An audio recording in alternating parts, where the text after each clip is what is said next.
I'm honored to be speaking with you about what we know and what we don't know about the health and environmental impacts of 5G.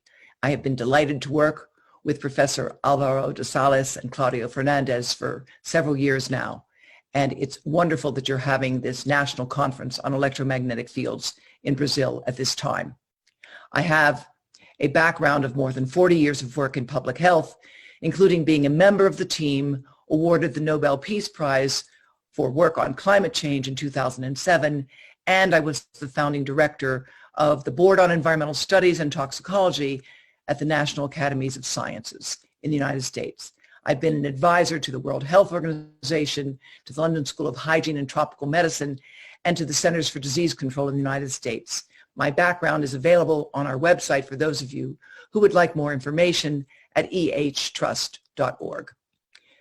The Federal Communications Commission and the International Commission on Non-Ionizing Radiation Protection have developed limits for exposure that are based solely on avoiding heating and do not protect from the long-term biological effects of chronic exposure.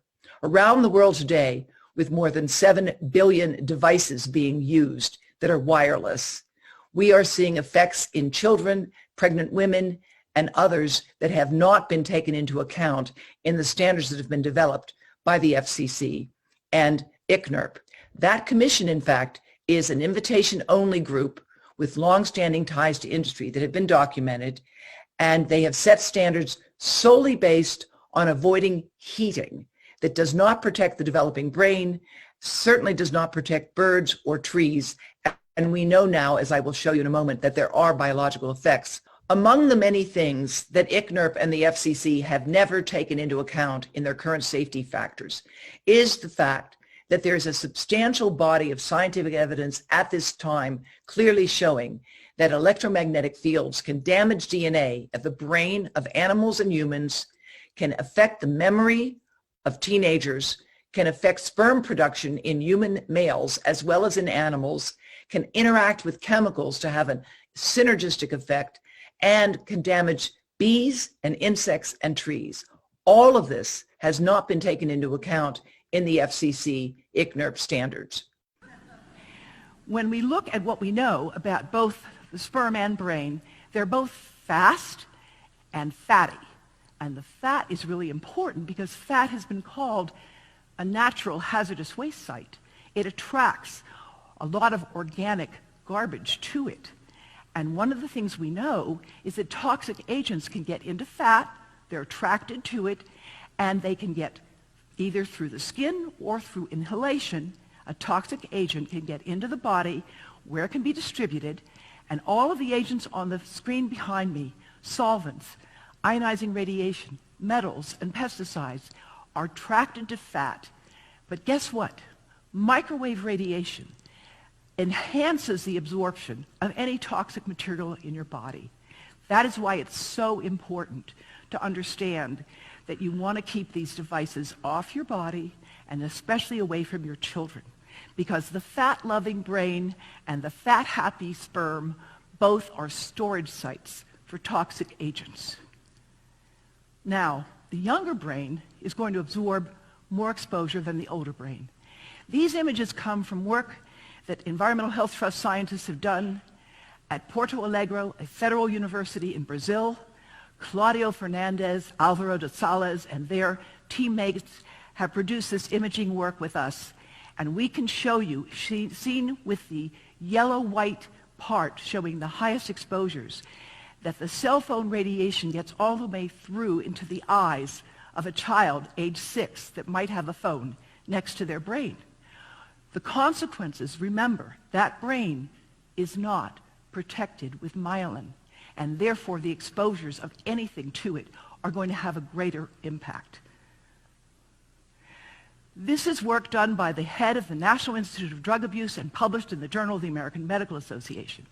This is a PET scan, a very sophisticated slice of the brain developed by Nora Volkoff. She shows that just 50 minutes of holding a cell phone directly next to the head increases the production of glucose metabolized into the brain, even if the phone is not making any sound and the person in the study is not aware that the phone is turned on. It produces more sugar in the brain. What's wrong with that? We all like sugar. Drugs, sex, rock and roll light up the brain, so does sugar. But what is the consequence of having sugar in the brain when you're not producing it deliberately? Nobody can tell us, and we need to find out, and in the meantime, you need to protect your brain. Because what we do know is that cell phone radiation, microwave radiation, can damage brain cells. This is work published by my colleagues in Turkey and I, and we have done this work. You can see the increased white spaces in here means more damage from electromagnetic field exposures that were modeled by a computer to mimic cell phone radiation.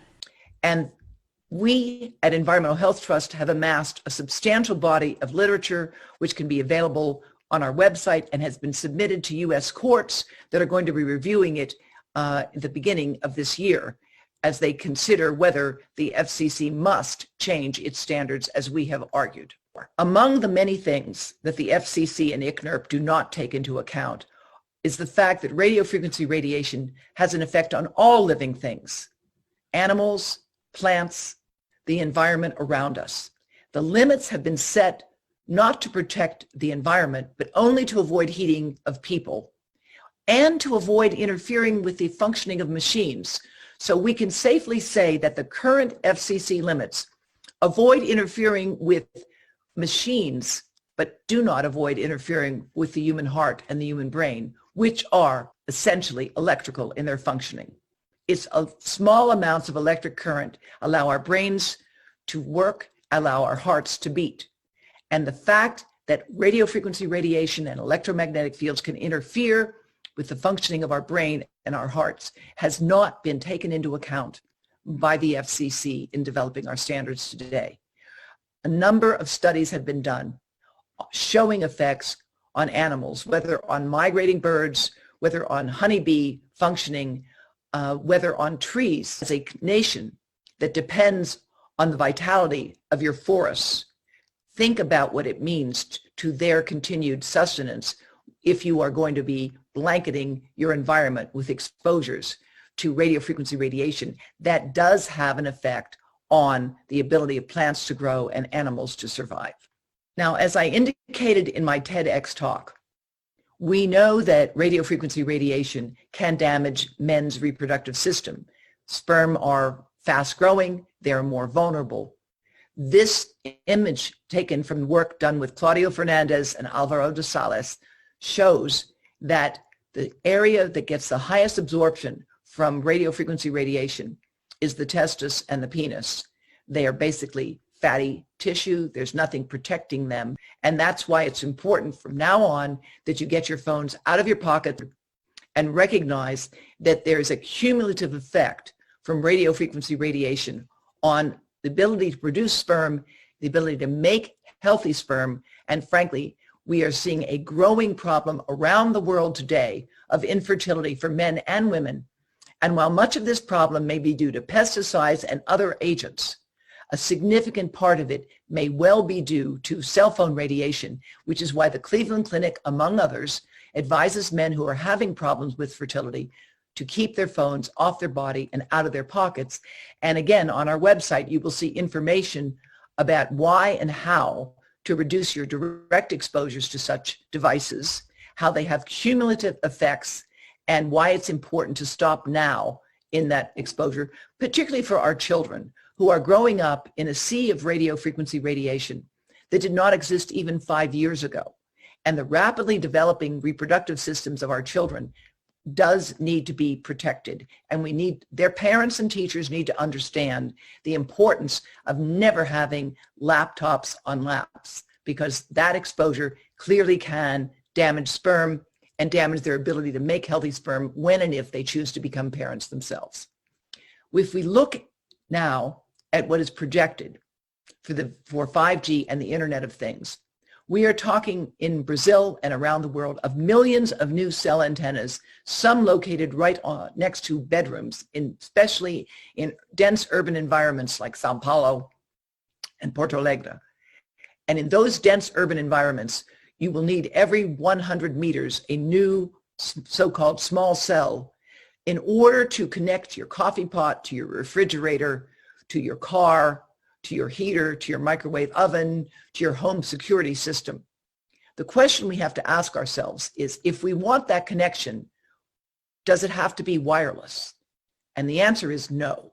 We can have wired fiber optic cable that will connect our ability to interact and to communicate with these devices. And this will avoid the incredible intensification of radio frequency exposure that will happen if we proceed with wireless 5G and the Internet of Things.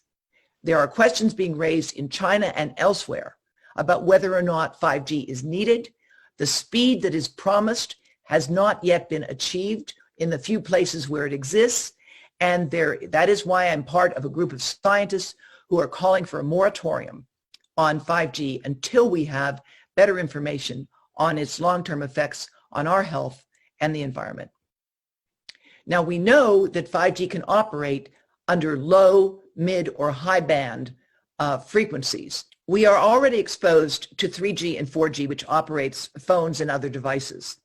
5G is going to add a huge amount of radiation to the existing burden, especially because it's relying on beam forming, so that the energy that people will be exposed to is much higher than what we have now. That is one of the reasons why I am one of 400 experts in the field, including several who are speaking to you today, who have asked the United Nations and the European Union to impose a moratorium on 5G until non-industry research can be conducted, independent research can be conducted, that will allow us to understand how to create a safer and healthier system.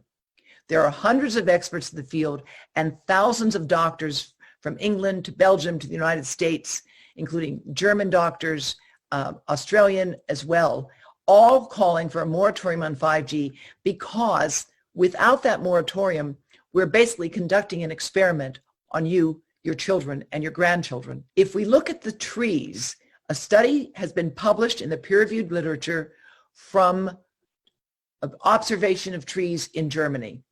And they looked at 65 mobile phone base stations. And you see in this image here that on the far left, the two tall towers are in fact mobile phone base stations. The tree, you can see on the left side of the tree, it's thinning out there. And that's where exposures were very high, indicated at 2100 microwatts per meter squared. The right side of the tree looks much healthier, and exposure is 10 times less there. And this picture, taken from 2004, clearly shows that the tree itself is like trying to move away from the radiation. It's growing itself away from this radiation, and we have many such images that have been taken from around the world. I would encourage you to look for them in Brazil as well, where you have trees and where you have towers. And it's a natural experiment that's telling us something rather profound. If a large growing tree is trying to move itself away from a mobile phone base station, what about you? What about your children? What about your grandchildren?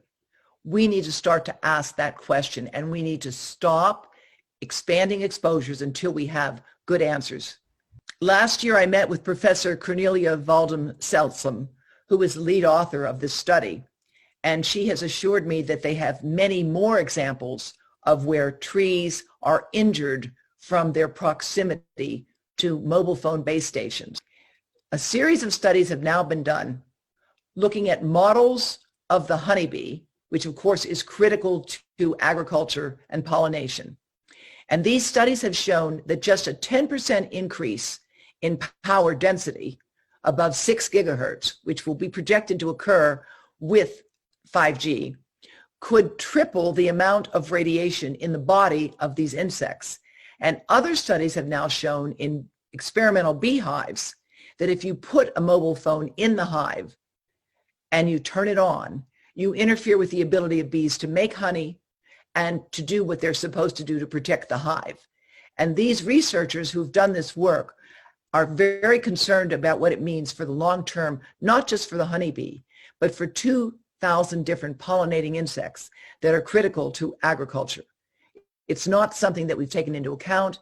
Certainly ICNIRP and the FCC have never addressed the fact that this could lead to profound changes in insect behavior, physiology, and behavior. Now, the last thing I want to show you is you will have heard that 5G is trivial because it only bounces into the skin. It gets a trivial exposure. Well, that's not quite right. Studies done by my colleagues in Israel, of Paul Ben-Ishai and others, have shown that the sweat ducts within our bodies absorb the millimeter wave higher frequencies of 5G. And you've heard that they only absorb it a tiny bit. As you can see from this imaging here, the sweat ducts have little helical antennas. They can pick up the radio frequency radiation, and you'll see that from this studies that they've done, you can see here that the absorption in the sweat ducts is quite substantial, and as a consequence, if you look at the graphs on the right, you see that the higher frequencies have the higher absorption, and therefore, contrary to the notion that 5G only gets a little bit into the skin, we see that it has a profound effect. The absorption is greater, and the next slide shows you is that any exposure to the skin, including 5G, has the potential to have effects throughout the body. So the Langerhans cells, shown here in purple, are exposed at the skin surface. They include within the skin surface sweat ducts that resonate with 5G and millimeter wave frequencies. And they in turn affect the immune system throughout the body. So just as you might feel well when you have out in the sunlight after days of being in the rain, your whole body feels well, even though your surface skin is the only thing exposed. The same thing happens for other exposures to the skin, including 5G. It's a mistake to say that 5G only affects the surface of the skin and therefore has no other effects. This diagram from microbiology reviews explains how exposures at the surface of the skin can have an effect throughout the body. The next image shows you the visualization of the change in radio frequency radiation that will happen in the city of Austin, Texas, once 5G is fully implemented. The image on the left shows you the current levels of radio frequency exposure, and the image on the right shows you the much greater density of exposures to radiation that can occur with fully implemented 5G. And the researchers who did this simulation based on publicly available data concluded that this has potential harm to the public. Other studies have shown that when small cells are fully deployed for 5G, radiation exposures will be vastly increased. You may have heard that there is a 50-fold safety factor for the standards. There is not. And let me take a minute to explain it because it's really important to understand this. The statement that we have a 50-fold safety factor is based on a mistaken idea that studies in the 1970s showed that animals that were starved would stop trying to get food when their bodies reached a certain temperature at 4 watts per kilogram. In fact, that's not the case. Earlier studies showed that animals stopped trying to seek food when they reached 1 watt per kilogram of temperature. If you divide 4 watts per kilogram by 50, which is what ICNIRP says they have done, that gives you the current standard of 0.08 watts per kilogram indicated in this slide. But if you look at the actual temperature at which the animals stopped seeking food, 1 watt per kilogram, seen below in this diagram, and you divide it by 100 or even by 10,000, which is more commonly used when you're dealing with something that can cause cancer, then you see that the safety factor should be much, much lower than it is today, based solely on avoiding heating. We know now that radio frequency radiation increases the risk of cancer as well as neurological disease. For anything that increases the risk of cancer, the convention for the World Health Organization as well as the United States is to divide by a safety factor of 10,000 or more. So the question we have to ask ourselves is, how much risk are we willing to put upon our children right now? What are we doing? Why are we allowing our children to be experimented on? Why are we encouraging their dependency on these devices? There is an international effort underway to halt the 5G rollout and to insist on information on environmental and health impacts before further development of the technology. In the United States, ranging from New Hampshire to Louisiana to Oregon, around the world, in Italy, more than 600 local governments have issued resolutions to halt 5G. In France, there's an investigation underway on 5G. In Switzerland, throughout the world today, informed citizenry are asking questions that must be answered. And I hope that this meeting will lead you to develop ways to ensure that Brazil becomes a world leader in safer technology. For those of you who would like more information, please do look at our website, and I look forward to hearing from you and working further with my distinguished colleagues, Alvaro de Salas, Claudio Fernandez, and others to advance this effort. Thank you so much.